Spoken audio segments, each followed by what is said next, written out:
Israel Lebanon വെടിനിർത്തൽ കരാറിനെതിരെ അതിരൂക്ഷമായ വിമർശനവുമായി ദേശീയ സുരക്ഷാ മന്ത്രി ഇറ്റാമർ ബെൻഗീർ. ഗോളടിക്കൂ, ഫുട്ബോൾ സമ്മാനമായി നേടൂ. LED ടിവികൾക്ക് 70% വരെ ഡിസ്കൗണ്ട്. ആഘോഷിക്കൂ ഈ ഫുട്ബോൾ വേൾഡ് കപ്പ് ഗോപുനന്ദിലെ ജിമാർട്ടിനൊപ്പം. ഹിസ്ബുള്ളയെ വെറുതെ ഒതുക്കിയാൽ പോരാ, അവരെ പൂർണ്ണമായി ഇല്ലാതാക്കുക തന്നെ വേണമെന്നാണ് അദ്ദേഹത്തിന്റെ നിലപാട്.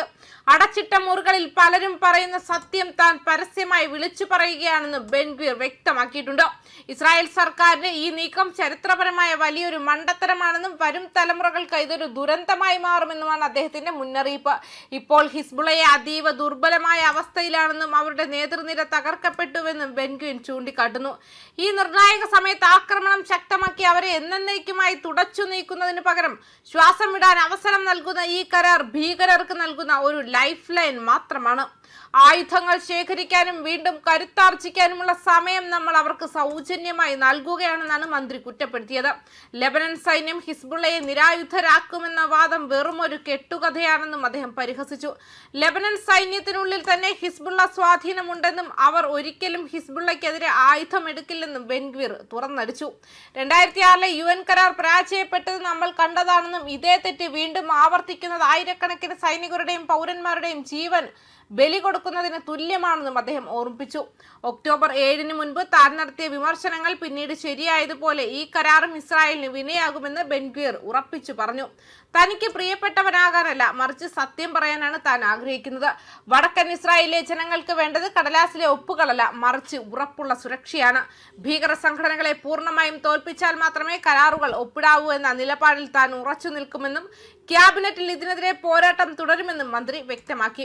ഒരു ശത്രുവിനെ പൂർണ്ണമായി നശിപ്പിക്കാൻ കഴിയാത്ത പക്ഷം യുദ്ധം നിർത്തുന്നത് വലിയൊരു തെറ്റാണെന്നും ബെൻഗ്വീറിന്റെ വാക്കുകൾ ഇസ്രായേൽ രാഷ്ട്രീയത്തിൽ വലിയ ചലനമാണ് സൃഷ്ടിച്ചിരിക്കുന്നത്.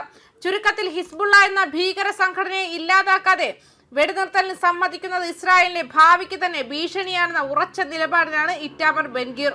അതേസമയം ഒരു ഭാഗത്ത് സമാധാന ചർച്ചകൾ നിലനിൽക്കുമ്പോൾ ലെബനനെ ചൊല്ലിയുള്ള ഇസ്രായേൽ ഇറാൻ സംഘർഷം നിലനിൽക്കുകയാണ്.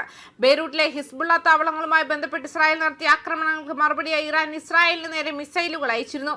ഇത് ഇറാനിലെ ലക്ഷ്യങ്ങൾക്ക് നേരെ ഇസ്രായേൽ തിരിച്ചടിക്കാൻ കാരണമായി. ഈ ആക്രമണങ്ങളിൽ US നേരിട്ട് പങ്കെടുത്തില്ലെങ്കിലും ഇസ്രായേലിന്റെ വ്യോമ പ്രതിരോധ പ്രവർത്തനങ്ങളെ അവർ സഹായിച്ചിരുന്നു. തങ്ങളുടെ സൈനിക നീക്കങ്ങളെ പ്രതിരോധിക്കുന്നത് തുടരുന്ന നെതന്യാഹു ഇസ്രായേലിന്റെ നടപടികൾ ഇറാനെയും ഹിസ്ബുള്ളയെയും ഗണ്യമായി ദുർബലപ്പെടുത്തിയെന്നും തൽക്കാലത്തേക്കുള്ള ആണവ ഭീഷണി ഒഴിവാക്കിയെന്നും അവകാശപ്പെട്ടു. ഈ പശ്ചാത്തലത്തിൽ നെതന്യാഹു ചൊവ്വാഴ്ച ദക്ഷിണ ലെബനനിലെ ഇസ്രായേൽ നിയന്ത്രണത്തിലുള്ള പ്രദേശങ്ങൾ സന്ദർശിക്കുകയും ബെയ്റൂട്ടുമായുള്ള സമീപകാല സുരക്ഷാ ധാരണകൾ നിലനിൽക്കുന്നുണ്ടെങ്കിലും ഇസ്രായേൽ സൈന്യം അവിടെ തന്നെ തുടരുമെന്ന് പ്രഖ്യാപിക്കുകയും ചെയ്തു. ഭീഷണി പൂർണ്ണമായും ഇല്ലാതാകുന്നതുവരെ ഞങ്ങൾ ദക്ഷിണ ലെബനൻ വിട്ടുപോകില്ല എന്നാണ് ഞങ്ങളുടെ നിർബന്ധമെന്നും നെതന്യാഹു ഇസ്രായേൽ സൈനികരോട് പറഞ്ഞു. ഹിസ്ബുള്ള ഇവിടെ ആയുധങ്ങളുമായി നമുക്ക് ഭീഷണി ഉയർത്തി തുടരുന്നിടത്തോളം കാലം നമ്മളും ഇവിടെ തന്നെ തുടരും.